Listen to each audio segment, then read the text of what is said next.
Hi everyone, my name is Steve Shi. I am invited by Dr. Tsang from University of Toronto to make this video.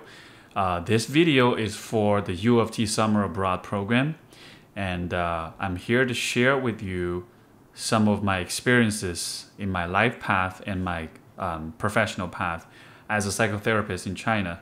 I was graduated from U of T. I got my bachelor degree in science and my master's degree in social work from U of T about 12 years ago. So that was a long time ago. But today I'm very honored to be invited by Dr. Tsang and to talk to the students here about the things that they should probably know before they get into their professional career. So this video is for that purpose, but I've also given him permission to use this video for other occasions, future classes, or whichever purposes that fits. So whoever is watching this video, feel free to share if you find it helpful. So first I want to talk to you about who I am and some of my background information. So currently I live in Shanghai, China, and I've been working for over maybe 12, 13 years as a psychotherapist. At the same time, I also wrote a book. I also translated a book, which is 12 Rules for Life by Jordan Peterson, who is also a professor from U of Toronto. And I also run one of the best podcasts in China in psychology. So for the past 10, 11 years, I've achieved quite a bit of popularity online in China. And currently, I think I'm doing relatively okay, and my life is fulfilling and meaningful. I enjoy my work, and I'm creating new content every day. So I would say this is probably a good trajectory. And knowing that I'm talking to a lot of younger generations, a lot of students who are still trying to figure out what they want to do with their lives, I want to share some of the important decisions and some of the interesting questions to explore on your way in the future. So I have maybe 4 questions I want to discuss today. The first question is, how do you decide what to do with your life? I'm guessing maybe a small percentage of students will be able to figure out what they want to do in their lives by the time they enter college. But most people will probably have a vague idea, or they will probably not have any idea what they want to do in their lives. How do you find out? How do you find out which path to take? For me personally, my interest in psychology began as a very vague inclination towards that subject.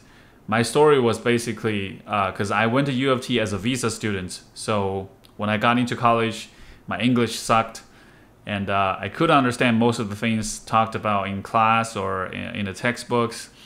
But I was able to finish the entire Psych 101 textbook, and I thought, hey, this looked kind of interesting. So in the beginning, it was very, very vague. I wasn't sure at all if this was something that I wanted to do for the rest of my life, which currently is. But I think aside from knowing what you want to do, it's also very important to know what you don't want to do. If you have a clear psychological resistance to certain subjects, then you should probably you should probably take them very seriously. For example, I didn't want to do anything that has to do with commerce or economics or accounting and engineering and computer science. I know I'm not very interested in those. I have some ideas that I probably want to do something in social science, something in humanity, or maybe biology. I didn't, that was one of the options too.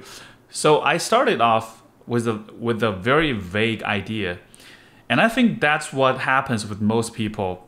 Their interests don't always come in a very clear format, because for some people, if they're lucky, they would have some role models, for example, their parents or their siblings or maybe their teachers, who would show them what it's like to be, let's say, a psychotherapist or a teacher or engineer. But for a lot of people, if they don't have that access to those role models, then they will have to do it, discover things themselves. And so in the beginning, it's always very vague. But don't get frustrated by that ambiguity in your interest. You could hold on to a couple of different things that you might find interesting and start from there. And the second thing is you will want to determine if you have talent in something, because if you do have talent in something, then it's probably a good idea to pursue that subject. So when I started my undergrad education, I have some vague interest in philosophy, history, and geography, psychology, and but as I was learning all these subjects, I started to realize that when I study psychology, I can grasp the knowledge, I can understand the things the textbooks are talking about more quickly than other subjects. Another example was actually when I went to the master program and we started our training in clinical interviews. And I remember actually this was in Dr. Tsang's class. I met him in the office on the very first week of school, and I said to him, I was very worried because English was my second language, and I'm about to enter real clinical situations with real clients. So I was really worried. I'm not sure if I could actually do sessions with real clients. So I said I asked my professor, what I should do. And he basically just said, just go ahead and try, see what happens. I don't know why he said it. Maybe he saw that in me, but as I started seeing clients, I quickly realized that even though I have zero experience in psychotherapy, I picked up the whole thing very quickly, as if, I was born to do this. And it was not before long. It was not long before I realized that I was actually doing this better than some of the native English speakers. So even though my English was not perfect, I could still do it. And even in clinical training classes, when we're doing role plays, I could see myself actually outperforming some of the local students. So that really gave me that boost of confidence and helped me realize that maybe this is where my talent is. So quick learning is always a sign for talent. If you notice you can learn something quickly, then that's probably where your talent is. But talent is not enough. I think another thing is you have to be passionate about something. Because you may be talented in some subjects, but if you're not passionate, if you don't really care much about it, then you can still do it. But passion is important in the way that it's a good source of motivation. So how do you figure out what things you're most passionate about? I think a simple way to measure this is just curiosity. If you find yourself asking a lot of questions in certain classes or on certain subjects, if you really want to figure out what the textbook or what the teacher is talking about, then that's probably where your passion lies. Because if we're dealing with something that we kind of like, but we're not passionate about, then we will probably be okay with the minimum amount of knowledge. As long as your knowledge can work, you'll be happy with it. You'll be okay with it. But there will always be things where situations where you want to ask more questions, and after getting those answers, even more questions will come to you. So it'll become this perpetual series of questions that you will be asking, and you will basically become a very inquisitive person. Which is also something Professor Tsang described me with this word, inquisitiveness, because I was always asking questions in classes, even like in undergrad classes. Again, my English was far from perfect back then, and a lot of students, they had way better English than me, but I was still one of the few students who were always asking questions, and that was when I realized, hey, I think I'm really passionate about this subject, because if I was in a philosophy class or history class, things are still interesting, but I won't stay after class and talk to the professors about certain questions, certain issues in class. But in psychology, that often happens because some of the things that they talk about was really interesting. So this is how I found kind of pinpointed where my passion lies. And another sign of passion is that if you're passionate about something, then you always enjoy doing it, even though it's difficult. This was also, I also figured this out with the help of my terrible English back then. The first year in college, I could understand probably 30% of what the professors were talking about. In the second year, third year, maybe 50%, 60%. So the language barrier created a lot of trouble for me in terms of my GPA.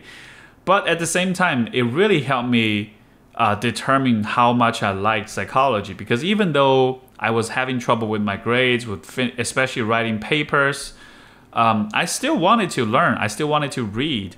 The textbooks were difficult, but I still wanted to understand what they were talking about, because the more I read, the more discoveries I made, the more I was like, hey, this is really cool. So if you find something difficult, but you still want to do it, and in certain ways your passion might even be fueled by difficulties, if that is happening with you in certain subjects, then that's probably something that you should do with your life. So another very special experience for me was actually the earthquake that happened on May 12th in 2008 in China. Because the earthquake happened in my hometown province, in Sichuan province in China, I was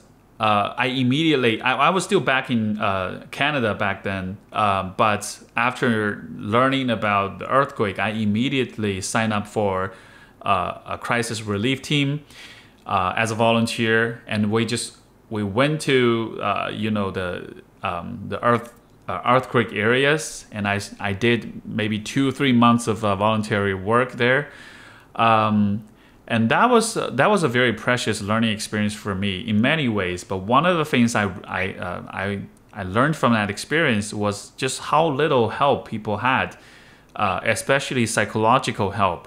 Because back then the mental health industry in China was in very primitive forms, and there's a very limited number of people who were able to help. Mostly, I think most people are psychiatrists or doctors from the psychiatric departments from the hospitals, and when they worked with people in that area, they were still endorsing the medical model, and they had very little training in clinical interviews or psychotherapy, so they weren't really doing a really good job.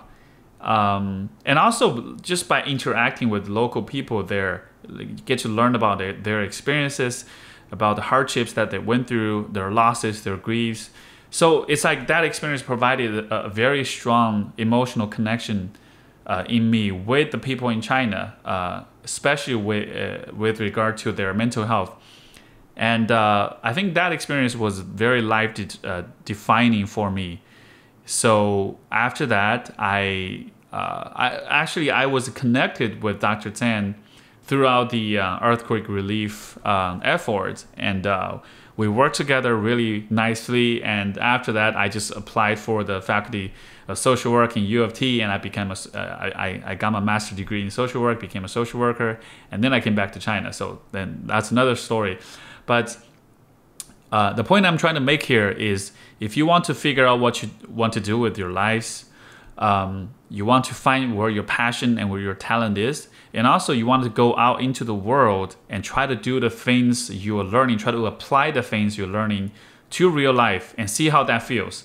If you can find out, for example, in reality, in the real life world, what are the problems you're trying to solve? What are the things that you really care about? Are there any challenges or issues or difficulties that you think you feel personally responsible for? If those questions, if you can encounter those kind of thoughts or questions along the way, then you will probably be able to figure out what you want to do in your lives. Okay, so that's the first question. The second question is, what do you do if your path gets too difficult or too unpredictable? I think this also happens a lot with a lot of young people because, as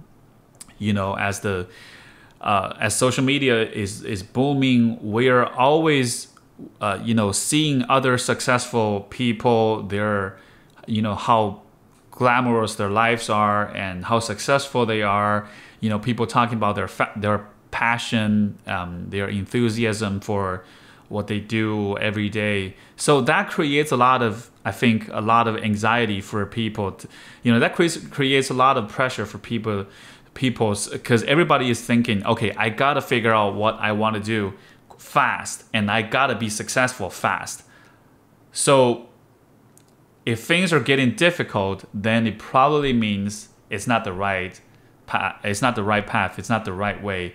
But I absolutely disagree with that kind of mentality. I absolutely disagree with the entire mentality on typical social media platforms. For me, my path wasn't easy at all. Even though today a lot of people look at me like I already figured out what I want to do in my life, and I'm very certain and very dedicated and very passionate about what I do. But from my personal perspective, this was not something that went very smoothly without any trouble, without any issues or frustrations. It's always been difficult. Actually, like I said earlier, you can only be sure about your passion when you run into difficulties. So for me, the first difficulty I experienced was job searching, because after I graduated, I tried to look for a job in China, which was 2011. So this was actually before the booming of the mental health industry in China. I couldn't find any jobs. I got maybe 2 or 3 interviews in Shanghai. I went there, and I still remember this. So I went to one of the mental health institutions in Shanghai. I was scheduled for an interview at 10 o'clock in the morning, and I got there at 9:30, and their HR director called me and said, we have to schedule because we have a meeting today. So, we'll see you next time. I was so pissed because this was extremely unprofessional, and I couldn't work with unprofessional people. So I just said, you know what, it's okay. I'm not interested in your job anymore. So that goes the interview. So after returning from Canada to China, I actually worked in other industries for 2 years because I couldn't get a job in mental health. But after 2 years, because the jobs I did was okay. One was in education, one was in NGO, so they were still related to creating social value and helping people and educating and supporting people, but it wasn't in the way that I wanted it to be. So I feel like after 2 years, I was just getting by every day, and I wasn't happy with my life. I wasn't happy with what I'm doing every day. So it's like when you know you want to do something, that idea will always be at the back of your mind, regardless of where you are or what you do, right? And I had that gut feeling that I gotta do something. I don't want to give up my profession or what I learned, what I'm most passionate about. So I always had that seed in my mind. And another factor that came into play was actually I broke up with my girlfriend back then. And for a lot of young people, when they're 20 something, they're always dating, they're always looking for romance, which is great because it's a great life experience. And also because whenever you break up, it's always a good wake-up call. It's always a good opportunity for you to look at your entire life. Because we don't get this kind of introspective kind of opportunities a lot. After breakup, people get really frustrated and they're in pain. They become more aware of all the details in their lives. And I think that's usually a very good opportunity for people to stand back and do a reality check and just reflect upon everything that they've been doing, their future plans and everything. So after 2 years of working in different industries, I was in so much pain, and I also broke up with my girlfriend. And I was like, okay, so now it's a fresh start. I can probably give it a shot. I'm gonna do something that I like the most in the way that I like the most. And so I basically, did a series of self-evaluation on my competence, on my talents, on my passion. And I realized that giving all these things that I mentioned above, it would be a great idea for me to start freelancing because the jobs I wanted back then didn't exist. The institutions or organizations that I wanted to work in didn't exist in China back then. I had my own ways of working, and I had my own judgments and my own standards of what is good and what is not. So for example, when I read a lot of articles online on mental health written by various experts, back then. And I wasn't impressed by any of those things. And then I realized, hey, if I'm not impressed by any of these articles, then I can probably do a better job explaining things to people than these guys. So I started doing that. And it turned out like I'm a good writer. I could explain things very clearly to people in a way that's very understandable. I don't throw out a lot of jargons, a lot of terminologies. I use very simple everyday life analogies to explain complicated theories. I was good at that, right? So in the very beginning, I knew what was good, what was bad, what was ideal. Knowing that is very critical, because if you can have that same feeling, if you whatever your profession is, if you have that same feeling, you think you know better than a lot of people. I know this sounds kind of egoistic, but use your own judgment. So I feel like I knew better than a lot of other people, and because I had my talent and my passion figured out, I thought freelancing would be a good idea, because then you're basically starting your own domain, your own kingdom, And the other thing that helped me make this decision was good self-knowledge. So I felt like I knew myself well.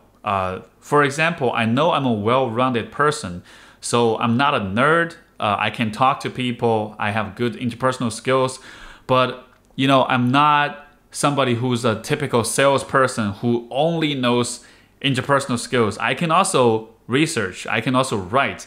I can also read a lot of books and dive into the academic world. So it's like I'm well-rounded and balanced, which means I could do different things at the same time.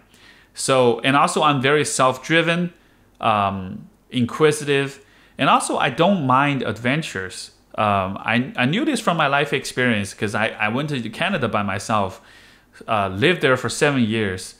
Before this, I was always traveling to a lot of places just by myself. And when I was a kid, my parents would go on business trips on the weekends. I would just take care of myself at home when I was maybe 7 or 8. So I knew that I could take care of things, and I was self-driven. So I don't mind just going on adventures. And so freelancing was the life adventure that I was kind of prepared for at the time. So giving all these thoughts and considerations, I started freelancing. And this was my answer to the job searching failure 11 years ago. And today it turned out to be quite a life experience. I would say if I had the chance to go back again and choose again, exactly the same path, I'm not going to change anything. So when your path gets too difficult or too unpredictable, it's also a good idea to just look at yourself and organize your self-knowledge, evaluate your competence, your talent, your passion, and basically figure out a way that works the best for you. Because when our path gets too difficult, we always look outside for answers. We want to copy other people's experiences. We want to let wise and knowledgeable people tell us what to do. But their answers will always be the best for themselves, but not for you. So if you want to figure out what to do, where to go, the first thing you always have to do is to get a very good look at yourself, and then you can probably look for advice from other people. But it always starts with yourself. The third question I want to talk about is, what is the biggest discovery so far? As a psychotherapist, as a mental health and psychology educator, as a podcaster, as somebody who's been connected through the internet with maybe hundreds and thousands of people, obviously for the 10 plus years of work experiences, there's many discoveries I've made. But I think maybe there's two discoveries I want to share today. The first is that I figured out every single personal issue always has an onion structure that surrounds it. So I'll give you an example. One of the earliest interests for me, professional interest for me, was romantic relationships, and which still is to this day. So when you think about romantic relationships, you would think it's a very personal thing. It's always between two people, and the whatever issues and problems that people are having. It always seems like an interpersonal issue, right? I started off believing that, but the more I dive into that subject, the more clients I saw, the more I realized that it's not that simple. Because on the surface, romantic relationships they seem like private issues.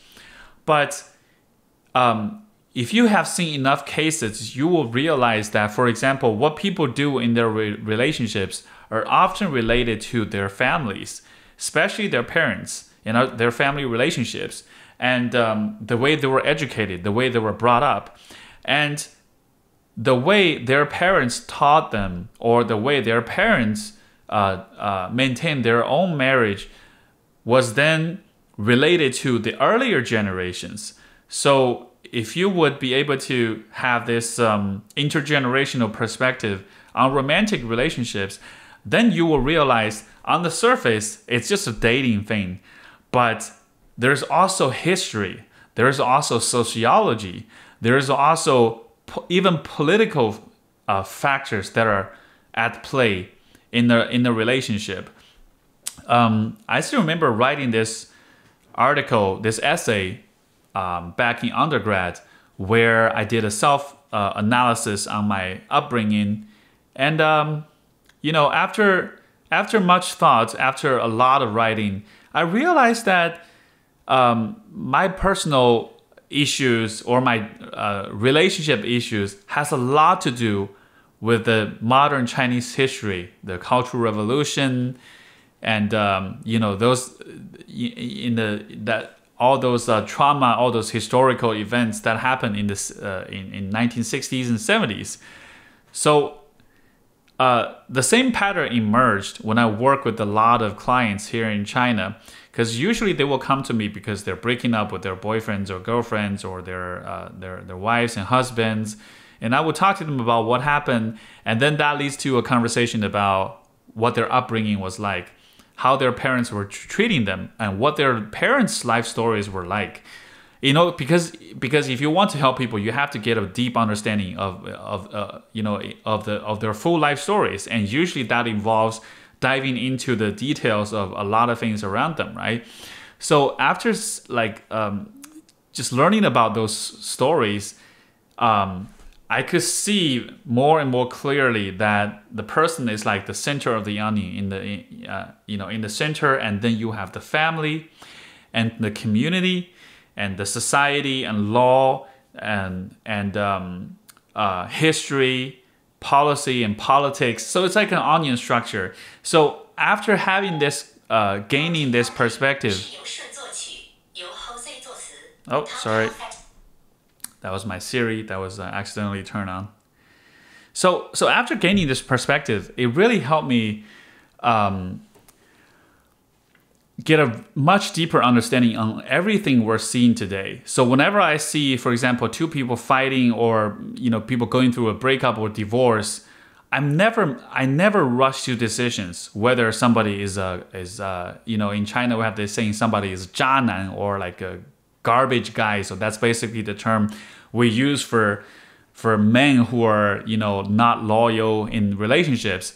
I never rush to make any decisions because I learned about the complexity of human life and human struggles, and I think that was very eye-opening. It also changed my personality too, because I would, as a kid, I was often angry and anxious and impatient because I had this oversimplified understanding of the world. I would always expect things to work out quickly and easily. But after understanding the complexity of adult reality, I stopped dreaming, having those dreams and fantasies. And that actually made me a more chilled and patient person and a loving person as well. So that was a huge discovery for me. Another discovery that is actually related to what I was talking about was actually the law of nature and human life. Which basically comes down to solid changes happen slowly. So if you want to change something, it better be small incremental steps, because if something changes very drastically and quickly, then in my experience, it usually won't last very long. So for example, in psychotherapy, when we see clients, sometimes clients would come in and tell us about the breakthrough that they had last week, or we would make some kind of breakthrough in our sessions. When those things happen, when I encounter those kind of situations, I would be happy for my clients. But at the back of my mind, I would always have this thought that we'll see what happens, because in my experiences, those breakthroughs are often not real. By real, I mean they're not solid, they're not lasting, they're oftentimes temporary. And even sometimes, some clients, they want to please the therapist, so they actually fake breakthroughs because they have this fear that if I don't make any breakthroughs, if I don't impress my therapist, then he or she will probably stop helping me, or will probably be impatient with me, or probably stop liking me. So it's like people will do a lot of things to ensure that they're liked, they're loved, and they're treated nicely. That's just one of the examples of how people want to push changes and rush changes. But in my 10 plus years of seeing clients, I think I would say the most successful clients or cases that I had are long-term cases where I was literally growing with the clients for 3, 4, 5 years. And I was able to witness the changes of a lot of these clients, the changes in their lives. So for example, I have this client who came to me 5 years ago, or 6 years ago actually. she came to me because of relationship issues. She was dating this guy back in college. They were having trouble, and it's typical standard dating issues. So we worked on that, and then after a year, we started working on her issues with her parents, and then her issues with herself. So right now, she's starting her own restaurant, which was the food and beverage industry was something that she was very, very interested in. And it was a hard decision because her parents were expecting her to get married, and they were traditional people, and but she wants to go abroad to learn about restaurant management. So it was very risky development and decision for her parents. But I could see after six years of working with her that her entire life trajectory made so much sense that going abroad to learn this knowledge was her only option for the future. So throughout this whole process, I was there with her, and we talked, we discussed, and sometimes we debated. But we grew together. I grew with her too, because I also learned things from my clients. So this long journey of working with people, I think it provided me this really interesting perspective that if you want people to change, you don't tell them wise words. You don't pressure them, and you don't threaten them. What you do is you stay with them, you listen to them patiently, and you have conversation with them. And sometimes you don't even have to do anything miraculous, and people will be able to change. Because in many people's lives, what they really need is just somebody who would listen to them and help them think through the format of conversation and discussion. So I think as a therapist, this is also the reason I have this much more relaxed and laid back view on solving life's problems, because a lot of clients, when they come in, they would expect me to perform miracles and solve their issues within 5 sessions or so. And I always tell them, if you want to change something within a couple of days or weeks, you would probably always run into charlatans or people who are providing you with fake solutions so that they can make some money off you. If you want real solid changes, be patient. And because if you are patient enough, then the changes that happen to you will last very, very long. So that's another big discovery for me in my career as a therapist. The fourth question I want to talk about is what I wish I knew earlier. So there's a few things I can share, which I think will be very helpful tips for young people or for students. So I know a lot of you are studying in college and trying to memorize a lot of things, trying to read textbooks and trying to remember what the professor said in classes. I think you don't have to worry too much about retaining all that knowledge, because we have the internet. Information is so accessible today that I don't think you have to remember too much or all of the knowledge that you studied. But I do think a very important function of college education is to expand your knowledge catalog. This is a term I invented. What I mean by this is that I'll give you an example. So in psychotherapy, we have a lot of different schools of thought, a lot of different therapy frameworks. I think over 100. No, actually over 1,000. Anyways, it's a lot. So obviously, you're not going to be able to learn every single framework or technique in college, but it's probably a good idea that you get to learn what is available. So you don't have to learn everything, but you have to at least learn, obtain or establish this mental catalog of what's available. And this is something that you can do in school, because in school you have textbooks, you have professors who are well informed in whatever subjects that you're studying. So it's not about memorizing the details of every single thing. in your profession. It's about knowing what are the important domains or aspects or schools that are in this profession. For example, for me,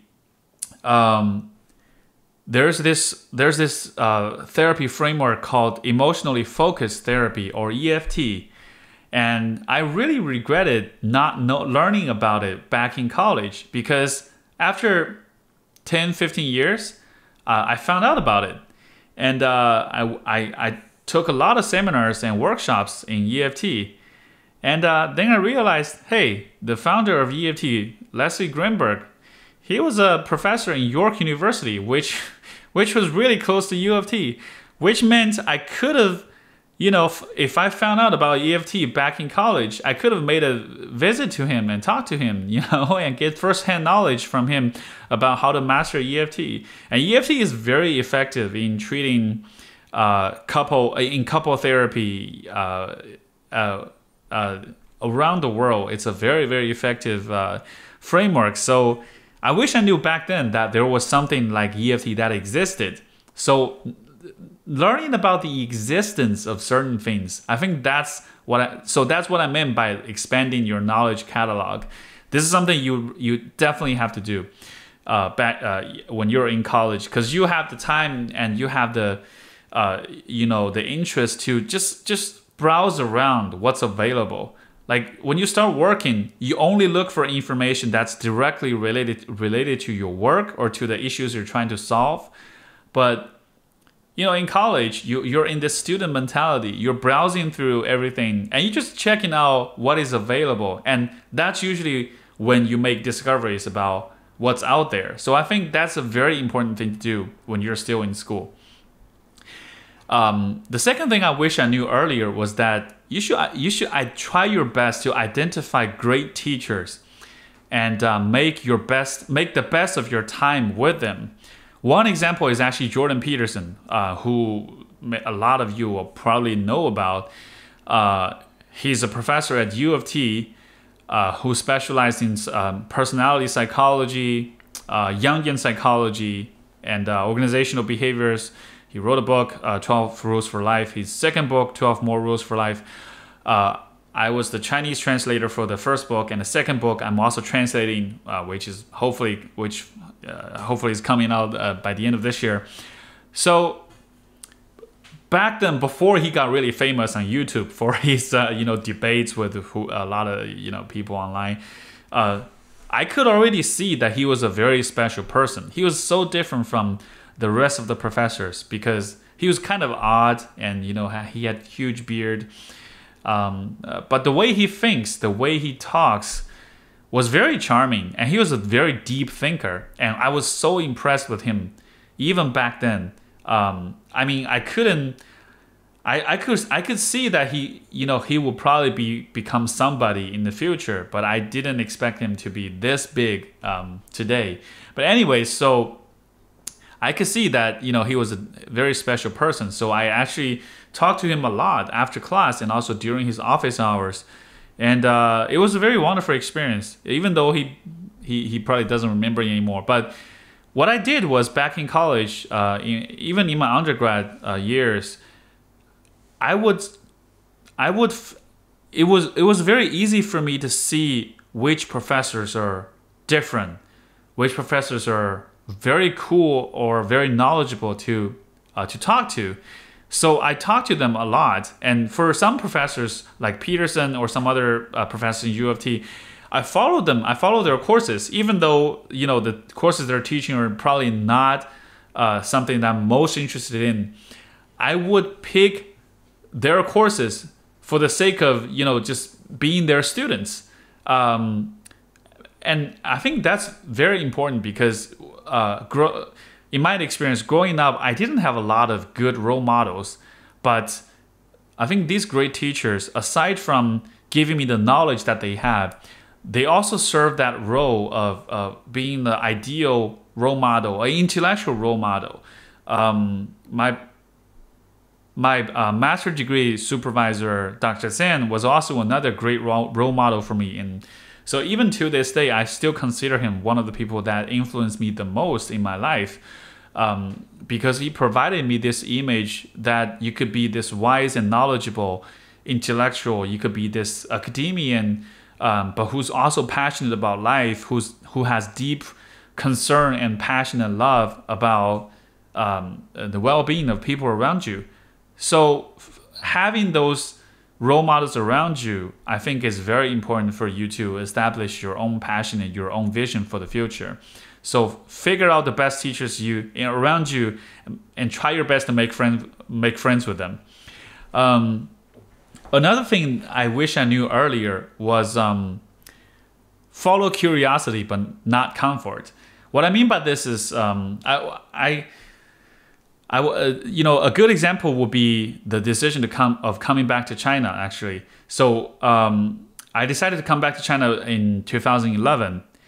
Back then, most of my peers after graduation would decide to stay in Canada because, because by the time I graduated, I got my permanent resident status. So if you stay, you could find a really good job.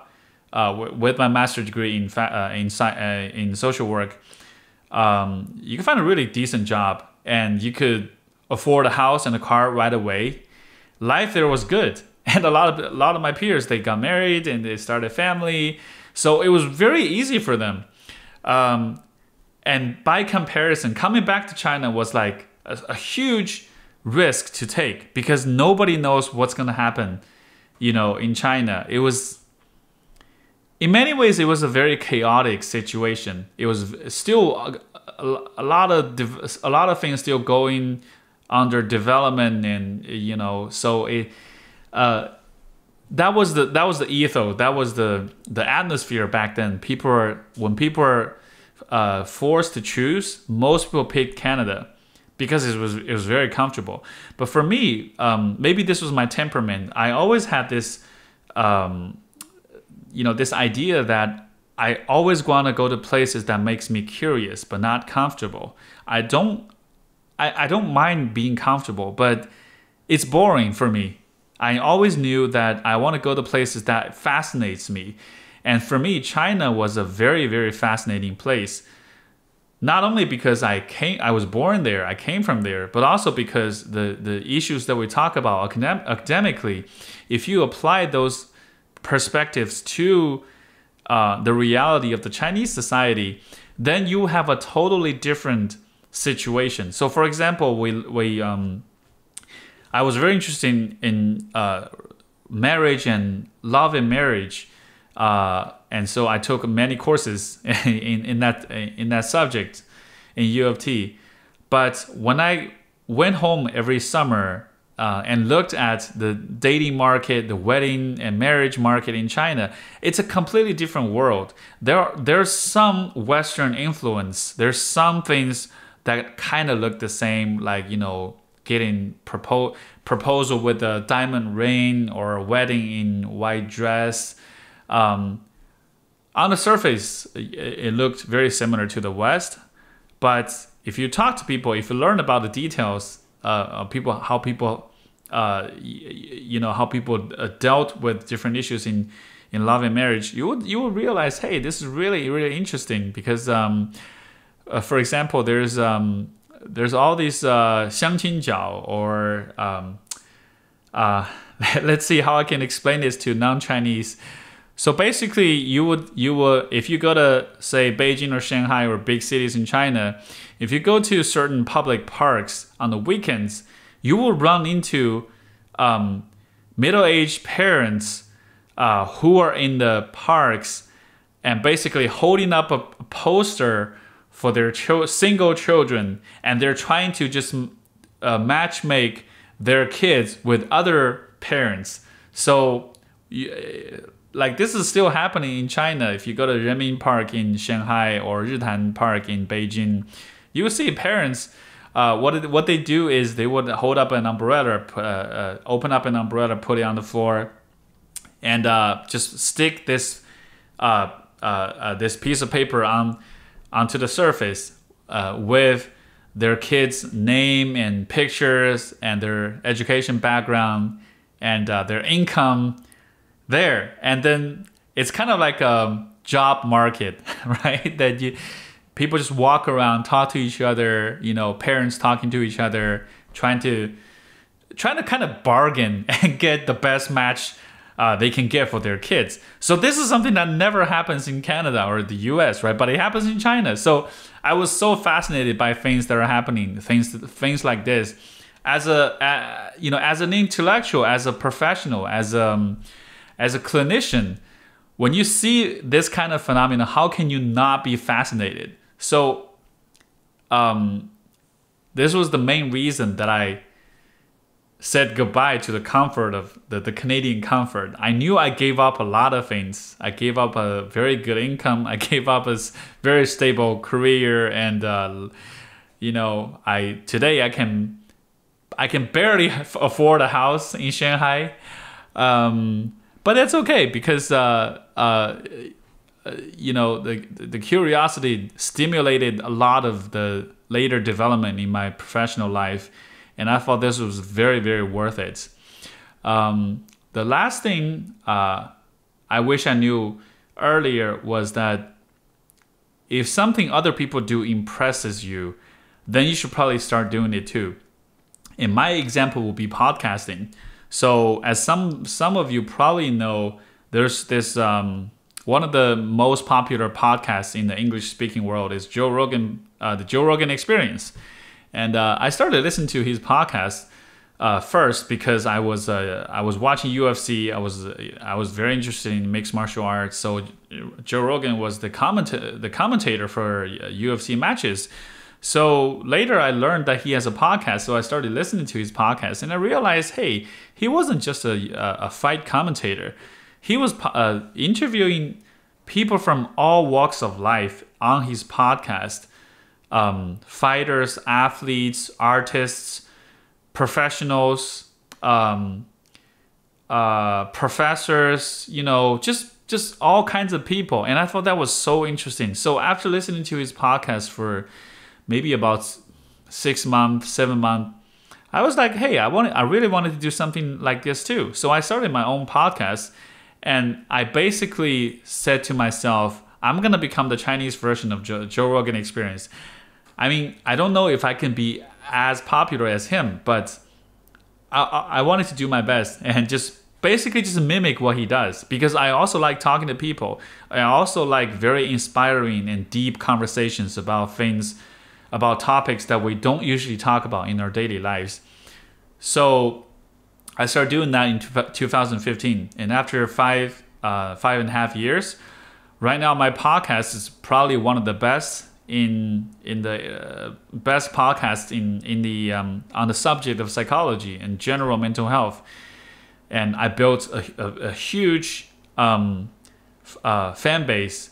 So I mean, I probably started the podcast at the right time, but if I get to learn about his podcast even earlier, I will probably do the same. Because the reason behind this is that if something other people do impresses you, then that probably means, well, first it means that you have the eyes to appreciate the beauty in those things. And second, it means something within you is resonating with the things other people are doing, right? So that means if you listen to a podcast and you're really inspired, you really like it, then that probably means you also should do podcasts. If you watch somebody dance or sing or write a book or read a book and you feel like that's so impressive, then that means you have the talents and you have the passion and you have the ability to tell what is good, to appreciate what is good, what is beautiful, what is ideal in this specific area. And when you have that ability to identify good or bad, then you will probably be it will probably be a good idea for you to jump into it too, because then you will be able to tell if you are doing a good job or not. So that's also, I think, a way to figure out what you want to do in your life. Either professionally or, you know, just when you're looking for hobbies, that's also a good way to figure out. So yeah, those are the things I wish I knew earlier. If I could go back to myself 10, 15 years ago, these are the things I would tell him. Yeah, so that's what I wanted to share with you today. I hope it was helpful. And it was, a lot of this was just from my personal experience. So, you know, it doesn't necessarily fit into everybody's experience. But I think the last thing I want to say to you guys is basically just to spend time to learn about yourself, learn about who you are, get a really close look at who you are, get a good self-knowledge, and believe in yourself, believe in your, you know, like no matter how vague your interests are, no matter how ambiguous your passion is, no matter how doubtful you are about your talents, as long as you feel something is there, then don't let that feeling die off. Hang on to it. Maybe those seeds won't they won't spring up in right away, but it's worth waiting for, because whatever you already have at the back of your mind is there for a reason. So that's why, you know, people say believe in themselves. It's not just something that you say to cheer people up. There's some truth behind it. So I hope this was a helpful sharing, and I wish all of you the best of luck in the future. And for those of you who are interested in mental health and psychology and psychotherapy, I strongly recommend this profession to you, because to me, it's one of the most fulfilling careers that you can ever have in this world. So thank you and good luck.